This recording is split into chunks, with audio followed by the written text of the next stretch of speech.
Doge did him on that side, but Porro struggled with Sancho, man. Sancho was fantastic in this game, bro. Yeah, some United fans were saying he can't do it in the league, bro. So tidy. That was his best performance in England. Sancho was man of the match. Yeah. In my opinion. Like, I don't know who got man of the match on TV. Who got man of the match? I think Cole Palmer. Palmer. Yeah, but for me, like, it was Sancho. Everything that was going positive for Chelsea was coming off of that left side of their attack, and it was because of Sancho. Like, he was putting the ball in dangerous areas, right? Obviously, got the first goal to get them back into it. Yeah, I think that was arguably his best game for them. But I think we gotta talk about Enzo Fernandez real quick. This guy is one of the best 8s in the Premier League. I tried to tell you guys, right? You guys laughed at me. It's okay. All you are waking up now. This player is phenomenal. I don't think he has that many weaknesses, and I think that Maresca is now employing a system that does get the better parts of his game out of him. I'm telling you, Chelsea guys, I do not think that Enzo stays at Chelsea for long, bro. There's a certain club that need a replacement. Will. Why are you always overdoing this, Enzo? No, but he's him. He's had a couple good games. No. What he's trying to do, you know what it is? Do you know what he's trying to do? I clocked him. And I like what you're doing, Will, because do you know what? Fair enough, because you were telling these, look, we've got the best midfield when they weren't hearing it. They weren't hearing it before. And I was in the chat. I was in the chat agreeing with you that we do have the best midfield in the league, right? And people were looking at it on paper before, but now you're actually seeing it, bro. Right? I don't see a better midfield than what we've got with the players that we've got. How we're playing through the midfield. I'm sorry. What is that 3? What is that 3? I don't know about that. Who's that midfield 3 for you? For me, it would be Caicedo, like the box. So when we play Caicedo inverting, so Caicedo, Lavia, Enzo Fernandez, and Palmer, right? That is what creates the best midfield. Because Caicedo plays at right back and then comes into the midfield. But we saw what happened when he played at right back yesterday. You guys had to make the change to win the game. So is that something that? Yeah, but I think that was that was a tactical thing, and Lavia was on a yellow card as well. He got booked early, and apparently he had a little hamstring niggle. I don't know, innit? But that's what's going around at the minute. But bro, Lavia, Caicedo, Palmer, Enzo. Bro, what other midfield are they bringing to me that's better than that right now? Arsenal have a better midfield. Liverpool have a better midfield. Bro. Arsenal have a better midfield than Chelsea, bro. Guys. Let's try and have a grown-up conversation. I'm not saying anyone's right or wrong. Patrick, explain, before everyone jumps on him, the best questions on point YouTube tutorial here. Don't jump on and go, no, you're wrong. Say, expand on that and break it down for me, Patrick. Like, if you just put him on the spot and make him explain it. That's how you do YouTube, baby. Go on, Patty. For the last 2 years, Arsenal have been serious contenders in the league. And obviously, one of the main reasons is the midfield. It's solid. They defend well. They don't concede many goals and chances. And obviously, they score a lot of goals. When you look at their midfield, Declan Rice, Odegaard, and whoever it is in terms of that's a solid midfield. Obviously, Manchester City have had their troubles, but there's no way you're telling me your midfield is better than theirs, even right now. And then Liverpool right now as well. Look at their midfield. Look at the options they've got. So I know, obviously, you're doing well and you're a good team, but you don't have a better midfield than the 3. You know what it is?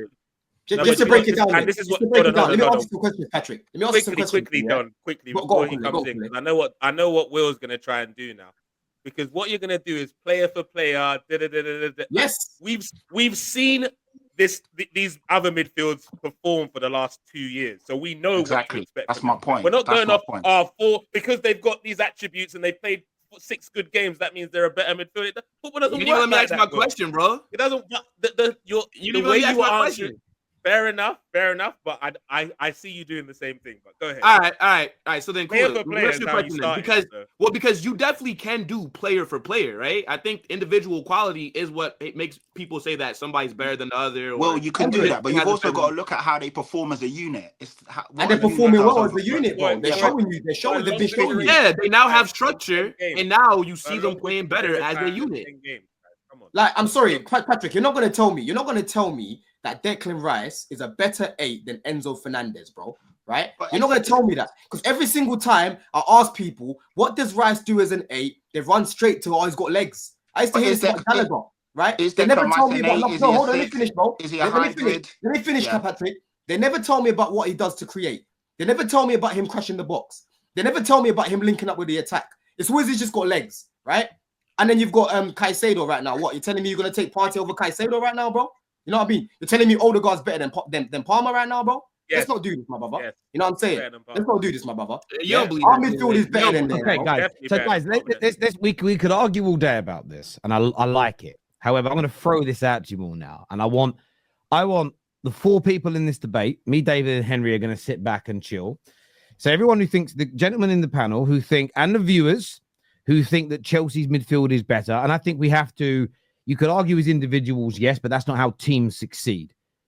If Chelsea's midfield is better or Arsenal's, where are we going to see the proof? Outside of just stats, where are we going to see the proof? Is it the league position?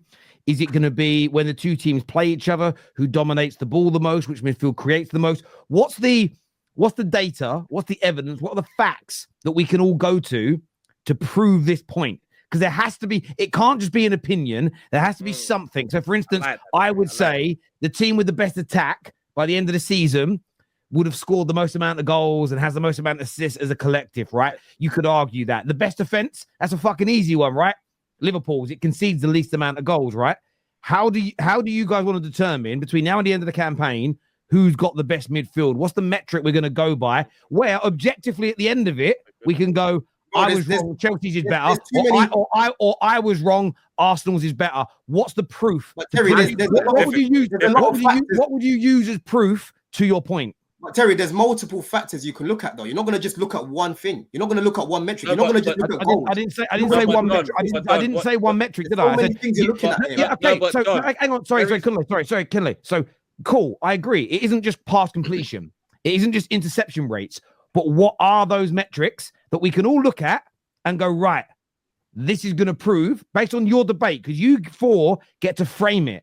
We'll use your framing, and then we'll use your like recently we've been talking about title races. Me and David see title races differently. I see it as a whole season-long race, beginning, middle, end. David sees it as like like Formula One, like a qualifier in the first 2/3 of a season, and then the actual race in the final third. So we both see title races differently, but we've determined that. What we need to decide here is, what do you all agree on to measure the midfield so we can conclude who's right and wrong?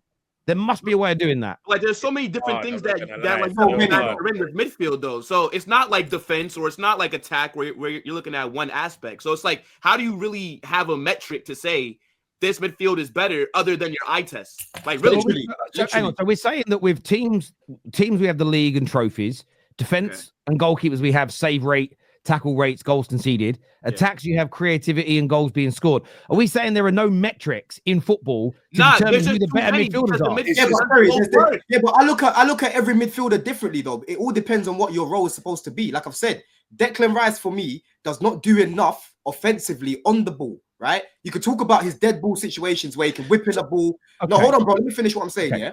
Declan Rice on the ball, for me, offensively, doesn't offer the creativity you need in that role. You play someone like a Nwaneri in that position, you'll get more out of him. You play Smith Rowe there, you get more out of him. Yeah, you play João Felix there, you get more out of him, right? Yes, I know he runs off the ball and he helps. Hold on, Kule. Yes, I know he runs off the ball, helps to win the ball back. But I'm saying in that role, as an eight, for me, the first thing I want to be looking at is, what are you doing for me offensively? And for me, Enzo offensively is better than Declan Rice, right? Caicedo defensively has been fantastic this season, bro. Yeah, Partey's been good this season. So Don, on your point, on your point, I agree. So when you're comparing Rice to Enzo, you'll say this is what I think a better rate is, but we're not doing it on individuals. We're doing it as a collective. So for me, what we should be looking at is, you look between now and the end of the season, which team dominates the majority of the ball. I think that's an area. Midfield is what normally dictates that. You look at the collective midfield. Not necessarily. Hang on.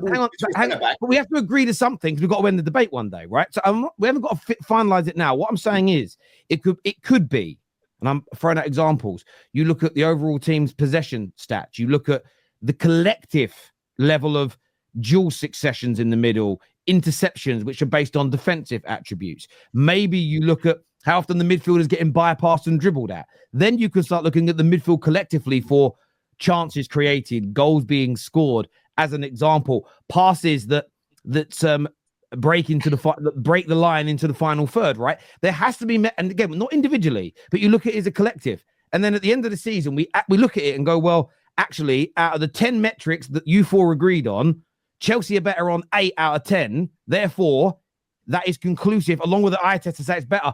I